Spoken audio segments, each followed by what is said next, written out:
Story time about why I beat up my best friend. So a little background information. Her and I had been best friends since we were in 7th grade.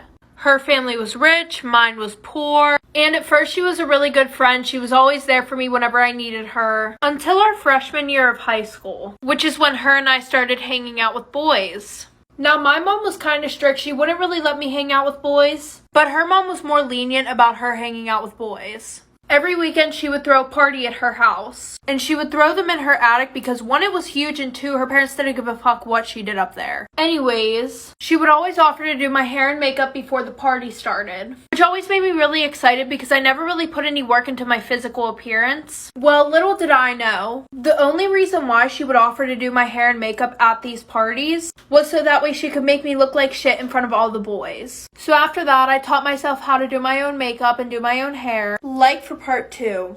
Part 2 about why I beat up my best friend. So like I said, I learned how to do my hair and makeup, and she went on vacation for like a month straight. Well, when she came home, she threw another party, and she was like, don't worry, after I'm done getting ready, I'll do your makeup and do your hair. And I was like, no, it's fine, I got it. She literally looks at me and she goes, are you sure? You don't really know how to do that. Like, it'll probably look really bad. And I'm like, why the fuck would you say that? She goes, no, like, I don't mean it to be rude. It's just that, like, I want you to look good in front of the boys and stuff like that. Like, sis tried to talk me into getting a shower for a full, like, 20 minutes. So after that, the whole night, she's literally being a pick-me girl. She's making all these comments about me in front of the boys, and I just keep brushing them off until her next party. We got ready, and I put on these expensive shoes that I had just bought, and she goes, wow, you just like really like to copy my style, don't you? So she starts making comments that whole night about how my family's poor and stuff like that, and she threw up all over my shoes. So I dumped the trash can that everybody had threw up in that night on her, punched her in the face, but like 2 months later, she came to my house and apologized.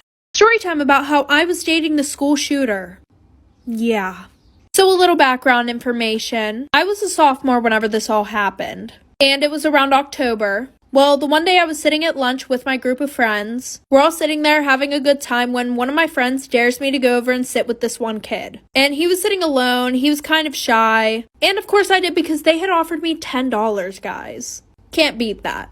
So I go over there, we start talking, and I realize that he's actually really nice. And he's really hot. I never really saw what he looked like because he was always wearing hoodies during school. Anyways, we started hanging out more, and eventually he said that he liked me, and we started dating. The relationship seemed pretty perfect. Well, 6 months in, I think he started to trust me more, because he had told me about this one group of girls that he absolutely hated. This group of girls just happened to be my friends. I didn't tell him that I was friends with these girls because they were considered controversial, like for part 2. Part 2 about how I was dating the school shooter. Like I said, I had never told him that I was friends with these girls because they were controversial, but he would go on for hours about how much he hated these girls. He went as far to say that he wanted to kill them. I didn't think anything of it at first, because him and I had more of a sarcastic sense of humor, but he started to sound more and more serious every time that he would talk about it. Well, after us dating for 10 months, he calls me the one night, and he starts telling me about how he's going to shoot up the school.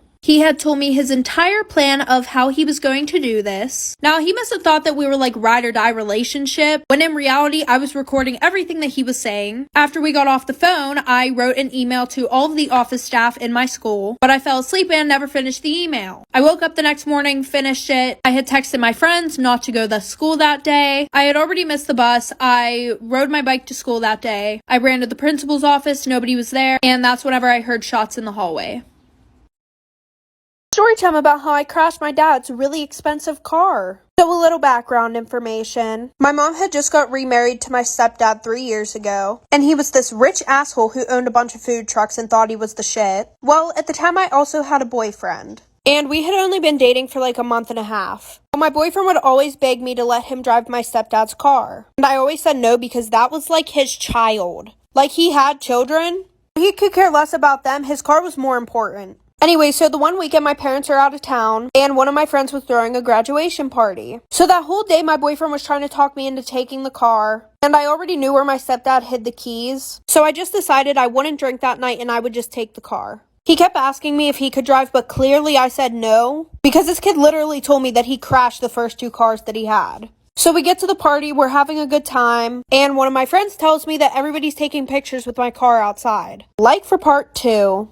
Part 2 about how I crashed my dad's very expensive car. So like I said, everybody's taking pictures of the car. But but I decided to let it go at first. I mean, there was one point where I went outside just so that way I could kind of let everybody know, hey, you're taking pictures with my car. Well, half an hour later, my boyfriend and I decided to leave, and he's obliterated. Like, we probably got 50 feet from her house, and then I had to stop the car so that way he could get out and throw up in somebody's yard. Anyway, so he gets in the car, we're on the way back to my house, and my house was like a 20-minute drive away. Well, we were 5 minutes from my house. At this one intersection, I get a green light and I go to make a right, and I accidentally hit a car turning out of the bar parking lot. So I'm literally freaking the fuck out. And my boyfriend's in the seat next to me crying for some reason. So the guy in the other car calls the cops. The cops show up, they call my stepdad and my mom. My boyfriend went to the hospital, he had alcohol poisoning. Well, my boyfriend told his mom that it was all my fault and I'm grounded for 6 months. Story time about how my best friend got with my boyfriend. Whenever I was in 6th grade, my mom had put me in this summer camp. And that's where I met my best friend, Jenna. Well, any boys that I liked at summer camp, Jenna would try and go after them. So fast forward, Jenna and I never went to the same school, which was so nice because I could literally tell her about any guy that I liked and she would not know who the hell it was. Okay guys, real quick before we continue with this story time. Today's story time is sponsored by my favorite investing app called Public. With the app Public, I always know which stocks are trending and what my friends and other awesome people are investing in. So make sure to go click the link in my bio to start investing with as little as $1. Okay guys, back to the story. Well, I decided to invite her to my school's football game, the one that my boyfriend was going to be playing at. So I'm getting ready at my house and we're about to go pick her up. And she tells me that she's going to wear one of her dad's Hawaiian button-up shirts and some jean shorts. So I decided to wear the same thing because I didn't want her to feel uncomfortable because she never met anybody at my school before. Like for part 2. How my best friend got with my boyfriend part 2. Real quick, sorry this part is really late. TikTok would not let me post this video at all. So I pick her up and she's wearing a completely different outfit than what she told me she was wearing. And the whole time we were at the game, she was bothering me about who my boyfriend was. And because I knew she was a hoe, I definitely did not tell her who it was. Well, the one week I couldn't make it to one of my boyfriend's football games, and Jenna just decided to show up to my school's football games even though she didn't even fucking go there. Well, the one night she met my boyfriend. She texted me about it that night saying, oh, he's super cute, da-da-da-da-da. I asked my boyfriend what he thought of her, and he said that she was weird and she was hitting on all of his friends. So I thought I didn't have to worry about them getting together, right? Wrong. He had invited me to this party and said that I could bring her, so I decided why not give her the benefit of the doubt. Jenna and I had planned on leaving that night because my mom couldn't pick us up in the morning. Well, Jenna ended up spending the night, and I went back there in the morning, and there were hickeys all over my boyfriend's neck.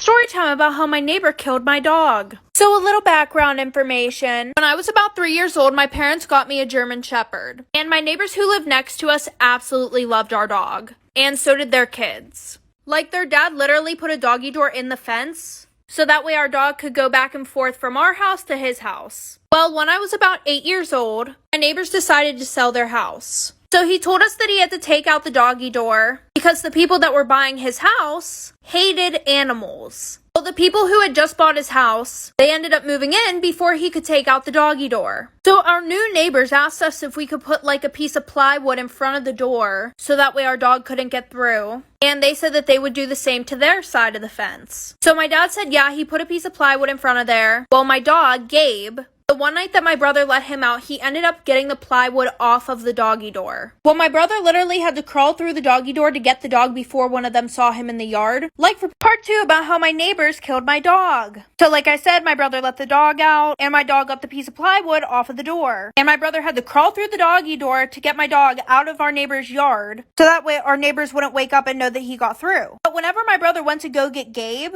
he realized that my neighbors didn't even have a piece of plywood on their side of the fence or anything. So my brother told my dad, and my dad went over there the next day to talk to them. And he pretty much said, I'm not going to have a piece of fucking plywood on my side of the fence if you're not going to be doing anything on yours to prevent my dog from going into your yard. And they were like, oh, well, your old neighbors never took out the doggy door. And my dad was like, that's not our fucking fault. Well, then our new neighbors said, if your dog all of a sudden becomes sick or just does not come back, don't be surprised. My dad decided to replace the door himself. Well, once Gabe realized that the doggy door was gone, when we would let him outside, he would literally just sit there and bark at the fence. Well, 2 weeks later, Gabe ended up passing away, and we found out it's because our neighbors were giving him rat poison.